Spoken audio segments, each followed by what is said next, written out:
That, my friends, is Aaron Frothingham, and that's what they call shredding. Aaron, when he was about 8 years old, his brother was a BMX bike rider, and he so desperately wanted to do that himself that he asked his brother to take him to the park, and his brother started him at the top of the hill, and he said he face planted, and it was at that moment he knew that's exactly what he wanted to do. He's now known as Aaron Wheels, and he was born with spina bifida. And he's been bound to crutches since the time he was a little guy, and he's been in a wheelchair since he was 3 years old. He does not see the wheelchair as a burden. In fact, he sees it as an awesome tool that enables him to move around and have fun in it.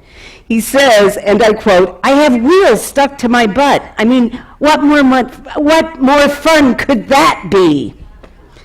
Now, whether you're Nora, the story we heard earlier, it's Aaron's story. These are two examples of what it takes to find your way out of a kind of captivity, to break free, to find a new way of being. For Nora, it took a ramp. For Aaron, it took realizing that being in a wheelchair could not keep him from his life dream. But also, indeed, that wheelchair helped him realize his life dream. Today, our scripture text has been inspired by the tagline for SAWS, this organization we talked about earlier. And the tagline is this: "You will free the captives from prison, releasing those who sit in dark dungeons." I would imagine this text was chosen to inspire those volunteers to be mindful that they are in the process of helping someone who is captive find freedom. I would encourage you to go to the website and take a look at more stories. There are more videos about different people how SAWS and SAWS ramps have transformed their lives and helped them find freedom. The text is actually from a larger setting. It's Isaiah 42, who is an Old Testament prophet. Isaiah is speaking to the folks who know what it is like to experience true freedom, but also true captivity. These are people who were taken from Egypt. If you remember, they wandered in the wilderness, found the promised land of Canaan, where they built a temple and they established a very successful society. They were victorious in defeating many, many enemies. That was until the 6th century BCE. That's when the Babylonians came in and defeated Israel. They not only lost everything, but they were exiled from all they had ever known. It's times like these when humans want to ask, God, why and how could you let this happen to us? When you see the devastation that's been taking place for the people in Mexico and Puerto Rico and the Caribbean islands, they too understand today what it means to be exiled. The battle is endured in a different way, of course. Today it's not a military battle that has taken them over, but it's life things like hurricanes named Jose and Maria, an earthquake that has shaken the very foundation of a major city in Mexico. We have people in our world today that have gone from living in what for some was defined as paradise to destruction and devastation. They've been left homeless and are lost. No power, no water, no roads, all are gone. In Mexico, we have watched this past week as families have lost their children, and indeed their lives will never be the same. I'm sure that there are leaders and business owners, there are homeowners, and yes, those parents I just mentioned, that just like the Israelites on this day ask, why God?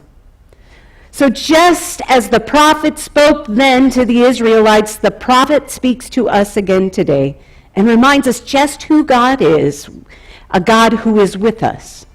That God who knows us each by name, who knows every hair on our head, the God that will not leave us to face our trials alone. Here are these words of Isaiah, the prophet, who speaks on God's behalf. Thus says the Lord, the Lord. Thus says God the Lord, who created the heavens and stretched them out, who spread out the earth and what comes from it, who gives breath to the people upon it and the spirit to those who walk in it. I am the Lord. I have called you in righteousness. I have taken you by the hand and kept you. I have given you as a covenant to the people, a light to the nations, to open the eyes that are blind, to bring out prisoners from the dungeon, from the prison, those who sit in darkness. I am the Lord, that is my name. My glory I give to no other, nor my praise to idols. See, the former things have come to pass, and new things I now declare. Before they spring forth, I tell you of them. Now, if you recall, it's often Isaiah we hear about at Christmas when we're talking about the light and life for all people, that is, Jesus the Messiah. Throughout the New Testament, we're reminded that Jesus came to fulfill a prophecy set forth by the prophets. Jesus gives us a plan for living into the light. He does so by life example. I mean, we read about that in the New Testaments, the stories of his life and the parables. And then, not only does he give us these examples on how to live, but then he gives us this amazing mandate. He says, very truly I tell you, whoever believes in me will do the works that I've been doing. They will do even greater than these. And I will do whatever you ask in my name. You may ask me for anything in my name, and I will do it. Our friends from SAWS remind us that doing work in Jesus' name and helping captives find freedom can happen by simply creating a ramp and helping a person get from here to there. Now, if you go to the website, sawsramps.org, you will see sometimes helping folks get from here to there takes just a little ramp down. Other times, that ramp may need a few more twists and turns like the one we saw in Nora's, a bit more engineering. What matters is somebody takes the time to figure out what it takes to help someone get over the gap. We were in England a few weeks ago, and I did some traveling by train in the tube, and you go different places, and you hear it over and over again. Mind the gap, please. So every time you leave the train, there's this small gap that they just want to make sure that you are mindful of and that you have to get over it. I'm curious, what does it mean to mind the gap in our daily lives? What does it mean? I mean, there are physical gaps, but do you know there are also mental gaps, and there are also spiritual gaps as well? What challenges do you have in your own life that you have to cross over from one place to another? What on this day as you come here keeps you a prisoner? Oftentimes we have gaps in our life. They look or feel the way we look or the way we feel about ourselves. Sometimes one person will say something to you, and a crack or a gap starts. Maybe it's something about your appearance or your attitude or way of being. Fat, you're ugly. You're too smart for your own good. You should listen. Suddenly, you do listen, and something starts to crack inside of you, and you begin to believe them. And then that little crack, well, sometimes it forms into a bigger crack. And sometimes you will try to fill that gap in some way or another, won't you? Either with food or with alcohol or with drugs or with maybe poor relationships. Maybe you feel it by being alone. Maybe you are in a job today you hate, or a retirement is not what you dreamed it would be. Maybe you're overwhelmed with worry or angry. See, these are all conditions in the world that keep us prisoners to our own lives. And the longer we sit in them, the harder it gets to move from the prisons of our mind, body, and spirit. If you can relate, I want you to first look around and consider the prison you find yourself in today. I want you to name it and claim it. Maybe for you it's, I hate where I live. I hate my job. I'm afraid I will not have enough money to live on from here on out. I'm afraid to leave my job, for I won't have another job. Name the prisons of your life. Now, think about, what do you want your life to look like? I want freedom from worry. I want out of this job. I want out of loneliness. Now create a new reality. This is where you live that's more comfortable for you. This life beyond that gap that's created that you're a prisoner to. Think about it. What does it look like to live in financial comfort? What does it look like to be in relationship and to no longer be lonely? Now do me a favor and indeed take a look at that gap. Is it the size of a creek that you can easily jump over, or do you have a Grand Canyon gap in your life?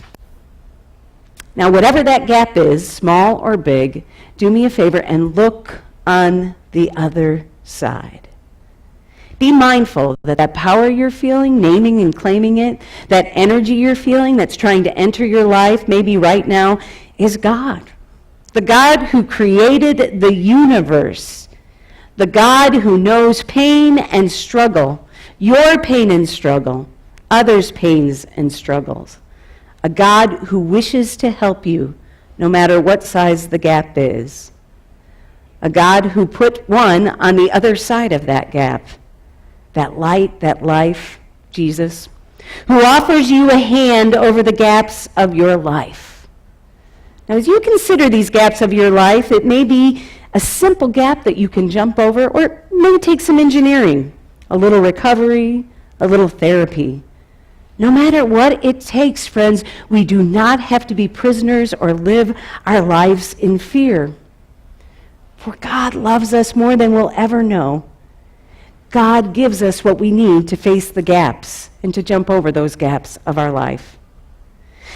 Maybe your gap today is a challenge with a relationship. Your gap is with a spouse or a parent, a child, a coworker, or a friend. I would encourage you to put someone in mind right now, someone right now who you've had a challenge with. Now think about the gap. Is it a small crack? Is it a Grand Canyon? Now, consider what kind of conversation ramp you could create to get over that gap. Maybe it's just a simple conversation. Maybe it needs a little more engineering. Maybe it takes one little conversation or a lot more.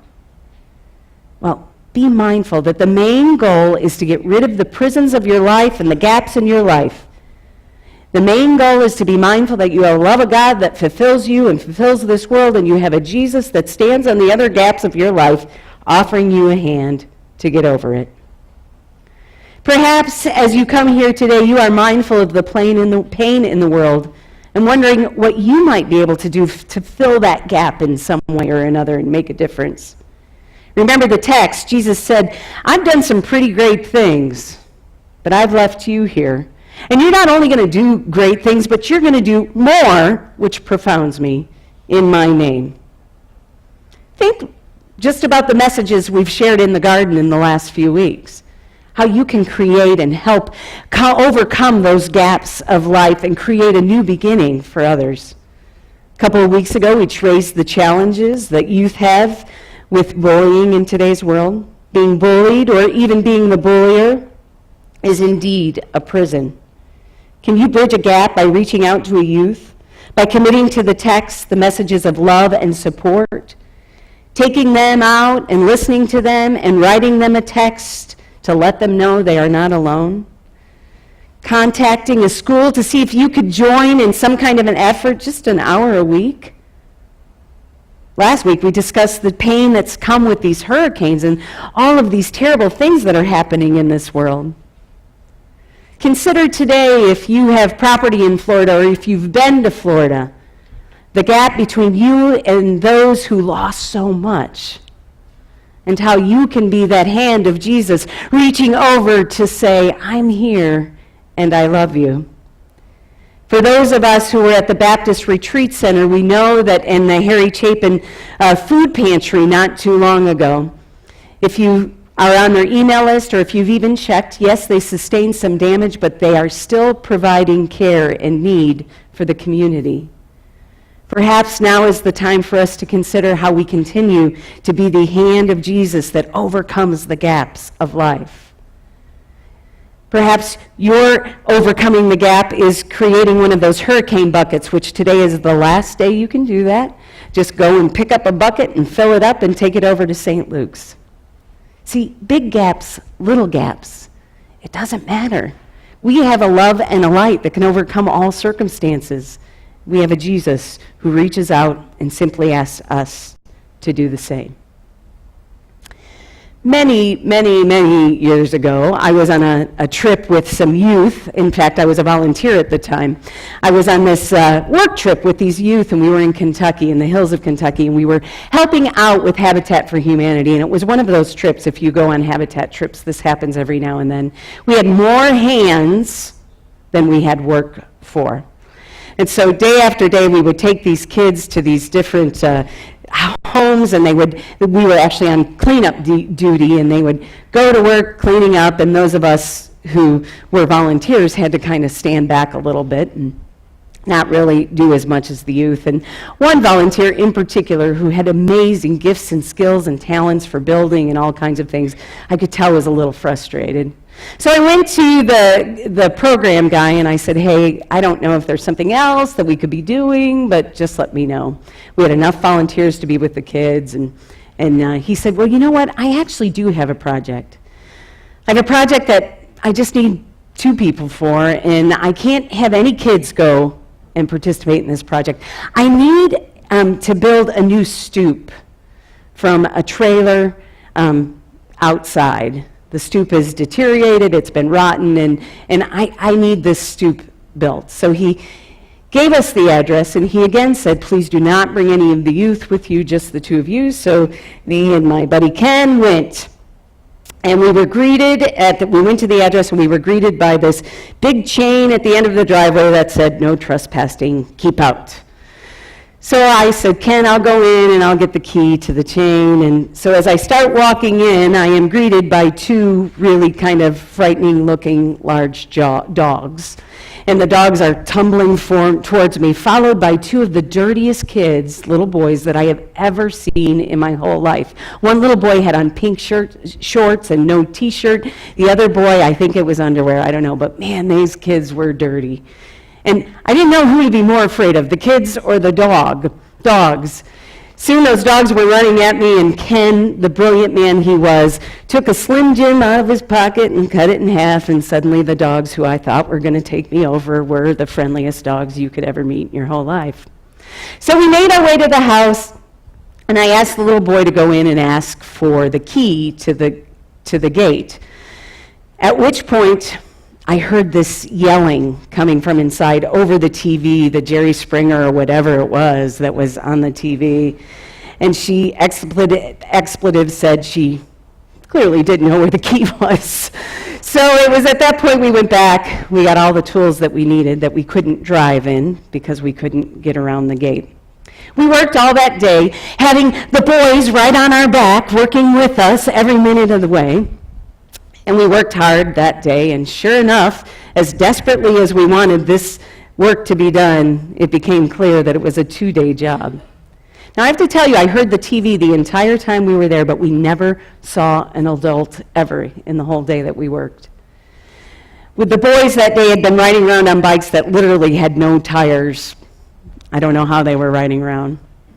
So we decided to take some measurements and see if we could help the boys out with their bikes. And so the next day we came back with those tools and the additional, or those needs, tires and whatnot, and the additional tools that we needed to get the work done for that day.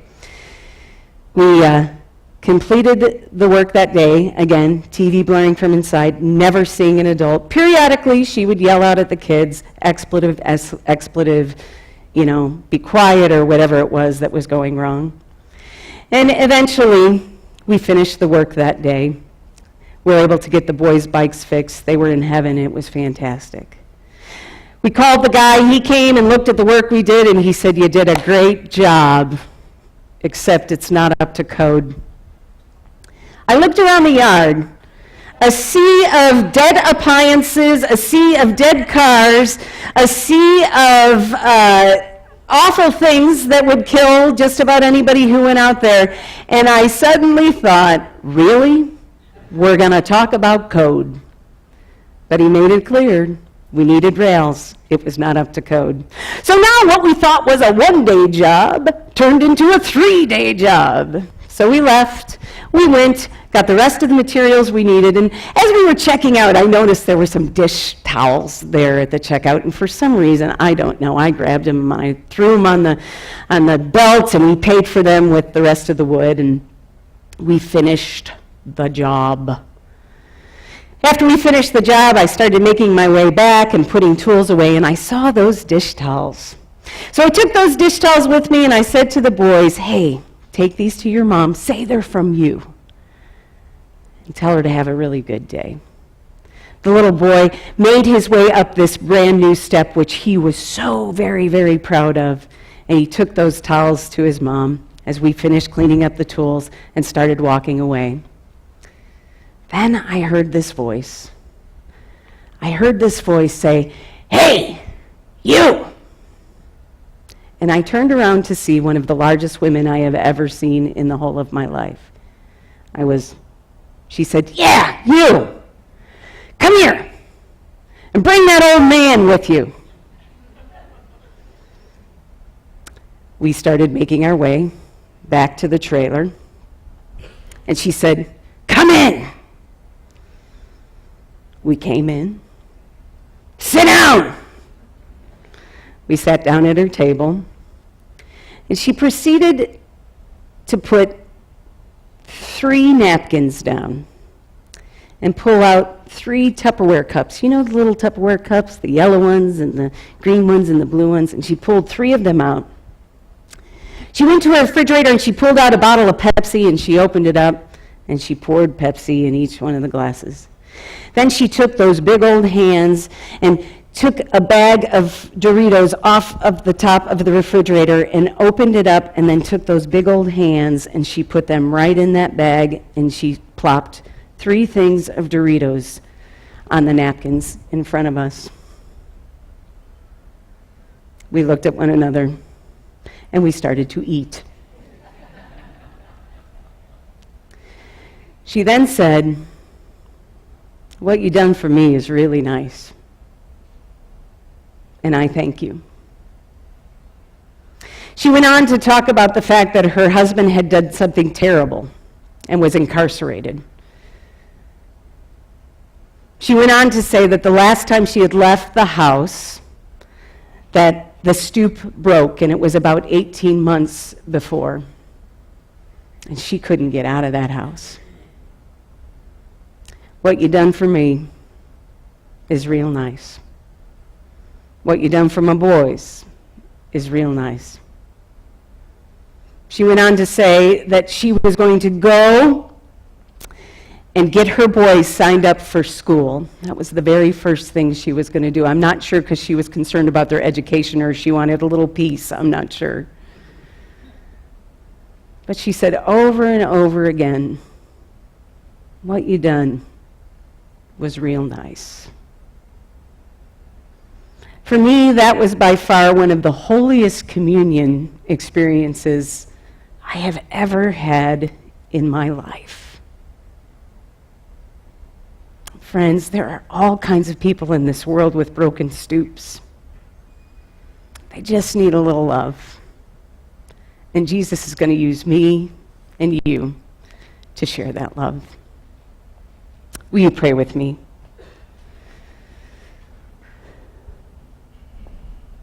Holy God, you have called us on this day to be mindful of the gaps in our lives, for we all have them. Help us to name and claim and to look squarely at those gaps and to ask you for help in the ones that we struggle with personally. Help us to look to Jesus, who extends a hand in all of our life circumstances, to each and every one of us. And God, give us the courage to stand on the other side of the gaps of our brothers and sisters in this world, to provide help and healing in a world that sometimes seems broken, but we know it isn't. For we have a God who loves us without condition, and the light of Christ that shines from within. Amen.